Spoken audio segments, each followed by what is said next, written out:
If you're a beginner sim racer, don't stop watching this video. We are going to save you so many hours of mistakes and frustration.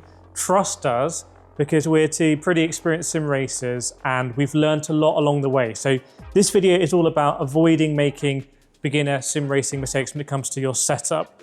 We've got here a setup that has the fundamentals of what you need. Whatever sim racing setup you have is going to have this. It's going to have a seat that can be something like this, or it could be a reclinable seat, or it could be a desk chair, or it could be a playsuit challenge. We can have that. You're going to have your wheelbase and your rim. Sometimes they might be together like a G29. Sometimes they're going to be removable, as you can see here.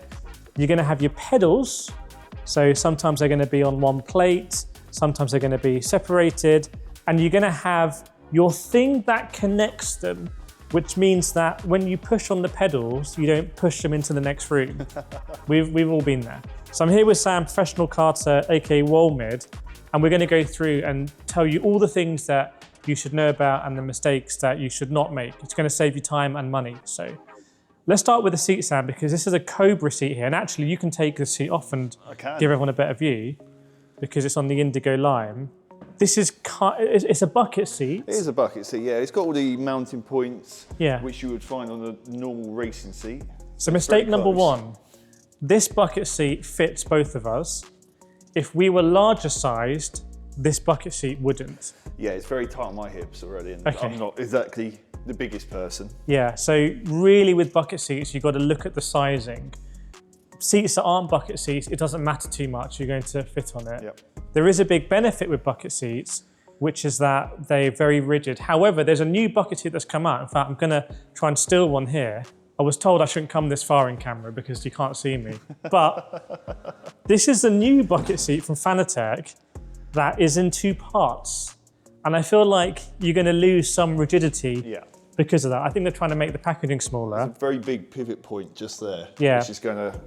So this is going to be tested in a separate video, but we just want to let you know that if you're buying a bucket seat, there are now different types of bucket seats available. However, if you get a traditional bucket seat, it's going to be all normally fiberglass and very rigid. And then also you get your standard car seats, which people get from scrap yards, and you see it all the time. They will also tend to fit on the same sort of mounting system. Yeah, so you can use your car seat as well. Bear in mind that when you brake, especially you have load cell, or even hydraulic pedals, you're going to put a lot of pressure through that, and that's going to come into your back. So the more flex there is, it might be harder to kind of brace yourself against the brake. So there's a lot more going into the seat than you might expect. When it comes to comfort as well, most comfortable seat I've ever used, Playsuit Challenge. Yeah, what it's like a deck chair. It's like a deck chair, and that's like a deck chair. Literally the cheapest one you can get as well. So price doesn't always equal comfort. In fact, some people say the bucket seat's not comfortable. You certainly don't have any G-force where you need to be pressed in like that. Let's go to the wheelbase and the rim. Firstly, this is Acertec equipment, which is really nice. It's not really beginner equipment, but we were looking at the prices for some of the La Prima stuff, and it's actually not that bad. Separate video on that. Don't make this mistake. If you're going to do rally driving, don't buy this one. Buy that one. Yes, get a round wheel. Yeah. And if you're going to do formula stuff, it makes a lot more sense to get a formula wheel instead of a round one. Or you can get a hub system, because we actually made all of these rims from hubs. But don't just blindly go out and just buy a rim, or really think what kind of racing am I going to want to do? That's going to affect what wheelbase you buy. If you buy a G923, you can't, it's really difficult to mod it to put a Formula rim on it. If you buy at that price range, a little bit more like a Thrustmaster T598, you can get a Formula rim pretty easily. So understanding what racing you want to do, don't get a massive wheelbase like this if you have an entry-level rig, because the rig might not be able to handle it. Definitely. A Playsuit Challenge will not be able to handle a massive direct drive like this. So that's worth thinking about. Coming over to pedals now, this is a real minefield. There are now different levels to pedals. As of this moment, it's all changed. I'm gonna let you know. You've got potentiometer pedals are the entry level. That's what you get like on the G923 and the T598. Then you have load cell pedals. This was all the rage when we were looking at equipment like 5 years ago, and that measures your pressure. So load cell pedals. You can get load cell pedals now about $250. Yeah, and you can also remember you can mod your Logitech stuff to take load cells. Yeah, so you can mod or upgrade. Then you have, I would say, hydraulic pedals, of which these are Acertec hydraulic pedals, which give you a very real sensation on the pedal. And then finally, you have active pedals.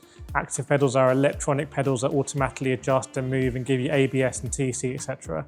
So it's worth bearing that in mind. The biggest mistake you can make, I think, is buying a potentiometer set of pedals if actually you're committed enough that you're going to want load cells. Yeah, you'll very quickly outgrow your standard pedals. And I always find they take a lot more maintenance as well. The potentiometer, get dust in there, etc., whereas the load cell measures pressure. Yes. So don't make that mistake. You might, when people ask me, your budget is going to go the most way normally getting load cell pedals. So, and then finally the rig here. So this is so important because you can either buy a rig that's too expensive and too bulky and you regret it, you don't play as much as you want to, and it takes up a huge amount of space, or you get something too flimsy, particularly like a wheel stand or something that's just going to flex, and then it can't handle the equipment and you're not having a good experience and you think it's not great. I'm leaning more, Sam, over the years to recommending people to come in, get something like a G923, because you can clamp it to a desk that's going to be pretty stable. Yeah. You put the pedals on carpet with a little carpet thing, so when you push, they dig into the carpet.